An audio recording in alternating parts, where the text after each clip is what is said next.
Did you hear about Hollywood's freshest new face? That whole Covenant thing? Or what about the passing of an iconic Star Wars actress? No? We've got you covered. Welcome to the CineFiles, a weekly show where we zoom in on the most buzzworthy news Hollywood and the indie scene has to offer. There are 400,000 men on this beach.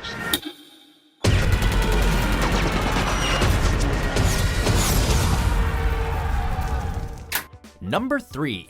Alien Covenant's first trailer. 'Twas the night before Christmas, and some pretty terrifying creatures were stirring through the house. Santa came early this year and on Christmas Eve unveiled Alien Covenant's first trailer, and it is bloody.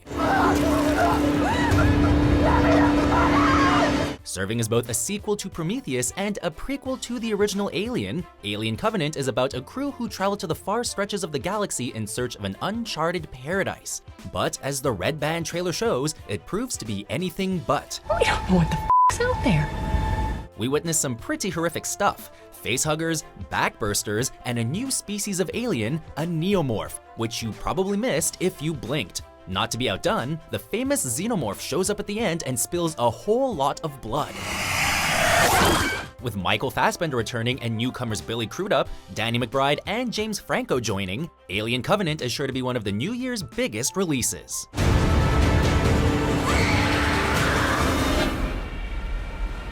Number 2. Dunkirk unveils its star.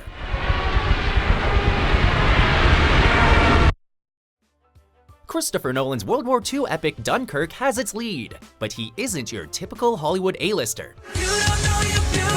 No, it's not Harry Styles. It's 19-year-old newcomer Finn Whitehead.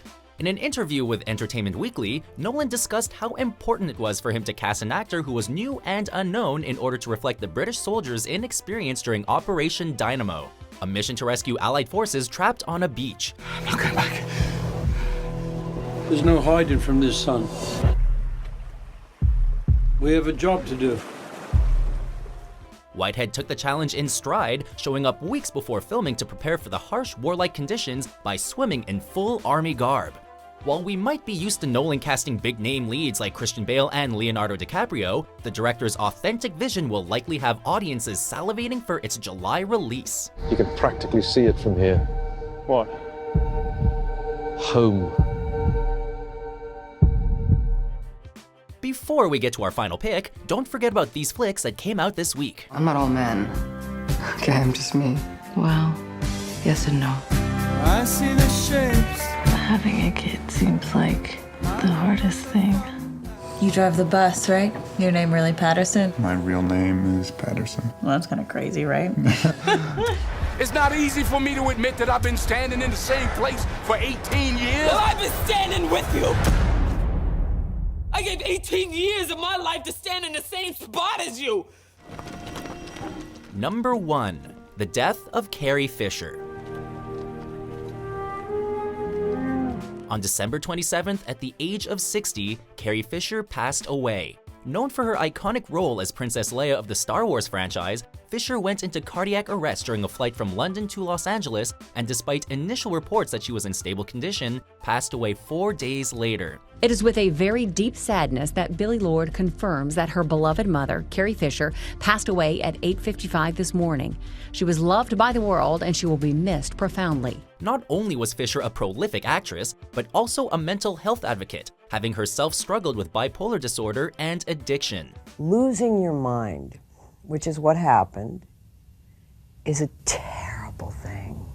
But once it's gone, it's fine. She was also an outspoken feminist, fighting sexism and ageism in Hollywood throughout her career. She's got the Force. How come she doesn't get a lightsaber?